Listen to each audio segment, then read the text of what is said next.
France Info Météo, avec les cafés Malongo, grand cru biologique et équitable, créateur de machines expresso à dose, fabriquées en France. À retrouver sur malongo.com. Élodie Calac. La douceur s'accentue nettement aujourd'hui. On en profite, les températures commenceront à baisser dès demain après-midi. Comptez 19 degrés à Brest et à Colmar cet après-midi, 21 à Lyon, 23 à Amiens, Paris, Ajaccio, 24 au Mans et à Limoges, 27 à Bordeaux, 28 à Biarritz. Tout ça sous le soleil, il brille quasiment partout. Bémol quand même du Languedoc-Roussillon au delta du Rhône. Le vent de sud-est apporte beaucoup de nuages et quelques gouttes. Le vent d'OTAN atteint 70 km à l'heure de l'Aude au midi toulousain. Notez aussi quelques nuages près des frontières du nord et aussi sur la pointe bretonne. De nouvelles pluies sont attendues ce soir et cette nuit sur la Bretagne et la Basse-Normandie, avec du vent jusqu'à 70 à 90 km à l'heure. Et ce temps perturbé progressera vers le nord de l'Aquitaine, le centre Val-de-Loire et la Lorraine demain. Élodie Calac, Météo France. Merci beaucoup. Excellent après-midi à tous. 13h30 sur France Info. Bienvenue.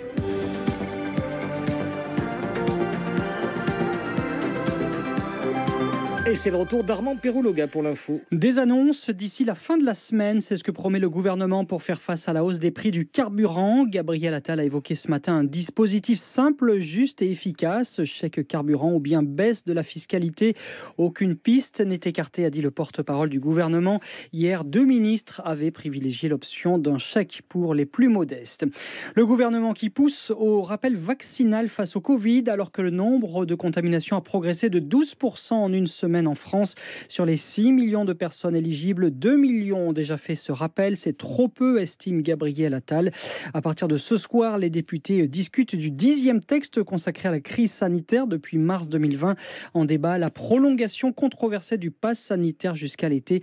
Plus de 380 amendements ont été déposés pour cette première lecture.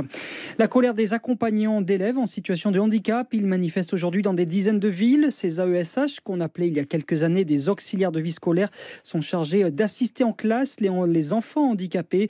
Ils dénoncent la précarité de leurs conditions de travail et réclament des hausses de salaire ainsi qu'un statut de fonctionnaire. Le maire de Sanary-sur-Mer, dans le Var, a été condamné en appel à 1 an de prison ferme et 5 ans d'inéligibilité. Ferdinand Bernard a été reconnu coupable de détournement de fonds publics, prise illégale d'intérêts et favoritisme. Il lui est notamment reproché la promotion éclair de sa maîtresse au mépris du respect des règles d'emploi dans la fonction publique. Problème résolu entre les numéros d'Orange et SFR. Ce matin, une partie des clients de SFR ne pouvait pas appeler ceux d'Orange et Soch et vice-versa. Finalement, le problème a été réglé, vient d'indiquer la direction d'Orange. Habiter près d'un vignoble, est-ce risqué pour notre santé? Y a-t-il une exposition plus forte aux pesticides? On devrait bientôt le savoir grâce à une étude inédite lancée aujourd'hui par l'ANSES et Santé publique France. 1500 foyers répartis dans 6 régions seront soumis à des prélèvements d'urine et de cheveux. Les résultats seront publiés en 2024.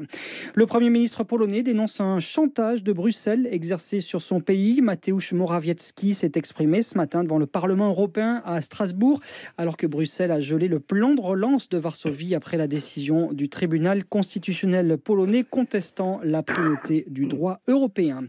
Le foot, le PSG peut faire un pas de plus vers les 8e de finale de la Ligue des Champions. Ce soir, les Parisiens reçoivent les Allemands de Leipzig. Le PSG, leader de son groupe après sa belle victoire contre Manchester City. Coup d'envoi de la rencontre à 21h. Et puis on en sait un petit peu plus sur l'histoire de la Lune après les échantillons ramenés sur Terre par la Chine l'an dernier. Ces échantillons révèlent que l'astre a connu une activité volcanique plus longue que ne le pensaient les scientifiques.